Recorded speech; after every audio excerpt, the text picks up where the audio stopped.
Saudara-saudara kasih, Shalom. Shalom. Damai sejahtera untuk kita semua. Di masa lalu, damai sejahtera atau Shalom itu dipahami sebagai pengalaman rohani selamat kalau orang menjalankan kebenaran seperti yang kita dengarkan dalam bacaan pertama yang kita dengarkan tadi dari kitab Yeskiel. Dan kebenaran yang dimaksud adalah firman Tuhan, Dekalog, 10 perintah Allah, 10 sabda Tuhan yang mengajarkan orang menata hidup pribadi maupun sosialnya supaya tertata, ya, dengan menyembah Tuhan, memutuskan hari Tuhan, tidak sembarang nyebut nama Tuhan, dan juga apa yang diatur di dalam hukum Taurat, termasuk tidak membunuh, tidak mencuri, dan seterusnya, tidak bersaksi dusta. Itu semualah yang disebut sebagai firman Allah. Kehendak Allah tercermin dalam Dekalog itu. Orang-orang Farisi dan ahli Taurat mengembangkannya dengan hukum-hukum yang lebih rumit, dengan tradisi-tradisi nenek moyang yang semakin memperbanyak peraturan-peraturannya. Itulah kebenaran diperoleh dengan menjalankan Taurat, firman Allah. Tuhan Yesus di dalam Injil disebutkan tidak menghapus itu 1 juta pun untuk orang-orang yang menjadi audiensnya, yaitu orang-orang Yahudi. Tetapi dia menyempurnakannya, dia melengkapinya. Dan dalam Injil hari ini kita mendengarkan bagaimana Tuhan menyempurnakan, melengkapi itu. Dia tidak menafikan apa yang sudah dibuat oleh orang Farisi, ahli-ahli Taurat. Itu bagus, performanya bagus, ya. Tetapi itu tidak cukup, karena Tuhan Yesus hadir dengan pemahaman baru yang disebut kebenaran itu bukan apa, bukan hanya 10 perintah Allah, tetapi siapa. Kalau orang mau masuk kerajaan Allah, itu berarti hidup bersama Yesus, karena Yesus perwujudan kerajaan Allah atau Allah yang meraja di bumi ini.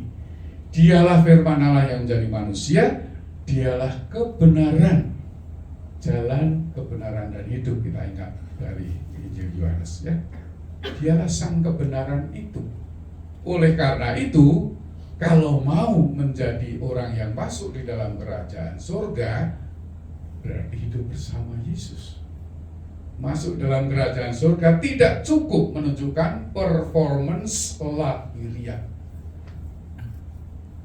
Mengikuti Yesus berarti berelasi dengan Tuhan Yesus sebagai Sang Raja dan menjaga relasi itu terus menerus, menjaga hubungan dengan Tuhan Yesus sebagai tolok ukur referensi kehidupan kita. Itulah yang dikatakan pada orang-orang Yahudi oleh Tuhan Yesus, para murid-murid yang de facto adalah orang-orang Yahudi, ya. Kita semua diundang mengikuti Yesus karena kita bukan orang Yahudi. Kita tidak bisa menghidupi bahkan seperti Farisi dan ahli Taurat. Itu pun kita tidak mampu, ngerti pun sedikit-sedikit, ya, paling, ya. Tetapi Tuhan Yesus mengajak orang-orang yang bukan Yahudi untuk menghidupi semangat bersama Yesus yang sudah memenuhi hukum Taurat, melebihi hukum Taurat. Dengan cara bagaimana? Dengan cara hidup yang penuh kasih seperti Tuhan Yesus telah memberikan teladannya, bukan hanya sebagai performance, ya, pelaksanaan, tetapi betul-betul sebagai ungkapan cinta kasih untuk kita semua umat manusia. Oleh karena itu, Dia yang punya otoritas untuk menuntut orang-orang Yahudi maupun kita semua, karena dia sudah mewujudkan itu. Ya, hidup rohani, hidup keagamaan yang melebihi ahli-ahli Taurat dan orang-orang Farisi. Seperti apa zaman ini? Kalau kita diajak untuk katakanlah tidak membunuh, tidak cukup. Tetapi kita bahkan memperlakukan orang lain dengan lemah lembut dan rendah hati seperti Tuhan Yesus sendiri. Marah pun jangan. Mengatakan orang hal-hal yang buruk pun jangan. Kalau zaman sekarang ya cyberbullying pun jangan. Menyebar hoax pun jangan. Memfitnah lewat media sosial pun jangan. Karena apa? Membunuh itu tidak selalu dengan menumpahkan darah. Membunuh itu juga bisa dengan kata-kata kita. Pembunuhan karakter melalui bullying, melalui fitnah, melalui hoax tentang orang-orang di sekitar kita. Maka tidak cukup kita menyempurnakan kerja tangan kita yang performatif bagus, kita juga harus disiplin menjaga mulut kita, ya. Disiplin menjaga jempol kita, ya. Tidak asal forward atau posting yang mungkin tidak kita maksud, tetapi dampaknya bisa membunuh karakter orang lain. Saudara-saudara terkasih, kita juga diundang Yesus sebagai orang religius, orang menjalankan hidup rohani, yang beragama, yang buat persembahan supaya berdamai dulu. Sebelum buat persembahan, itulah sekarang Anda semua paham, sebelum misa selalu ada doa tobat, ya, supaya kita bertobat di awal. Termasuk di dalam doa tobat itu kita mengampuni orang-orang dengan tegas menyatakan dalam hati, aku mengampuni saudaraku yang tadi atau kemarin berkonflik dengan saya. Perkara dia belum berdamai itu urusan lain, ya. Tetapi dari pihak kita sendiri, kita harus firm menuntut diri kita. Saya tidak mau berkonflik, memarahi, menyimpan dendam, menyimpan kebencian untuk orang-orang lain yang memusuhi saya. Dimusuhi itu lain hal, tapi memusuhi itu sesuatu yang harus kita hindari kalau kita semua di zaman ini ingin menjadi pengikut Kristus yang bukan kawi, menjadi pengikut Kristus yang bukan kaleng-kaleng, karena kita diundang melebihi orang-orang Farisi dan ahli-ahli Taurat. Kita bisa membuat itu juga di zaman sekarang. Jangan sampai kita rajin ke gereja, rajin misa setiap Jumat, rajin doa lingkungan, rajin devosi berdoa macam-macam, tetapi hati kita masih penuh dendam, kebencian, iri hati, hal-hal buruk yang harus kita buang, karena Tuhan bukan hanya melihat performance lahiriah kita, tapi Tuhan melihat isi hati kita. Dan masa tobat adalah saat kita masa pembersihan diri. Kalau masih ada yang punya kebencian, dendam, kesumat, tidak mau mengampuni konflik, segeralah ampuni dia, tegaskan, karena Tuhan yang mengampuni kita, mengampuni seperti kita mengampuni sesama kita.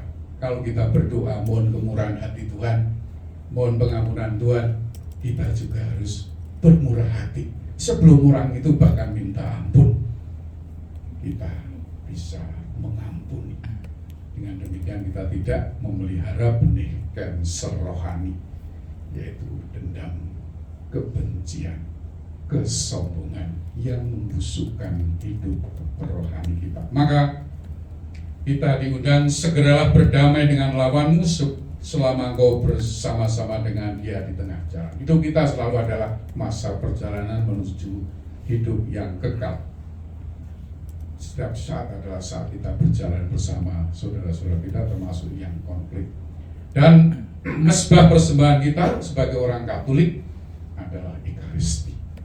Maka setiap sebelum Ekaristi kita bertobat, kita mengampuni, kita membersihkan diri, kita menjadi altar Kristi seperti Kristus yang lain yang memancarkan cahaya untuk sesama kita semua.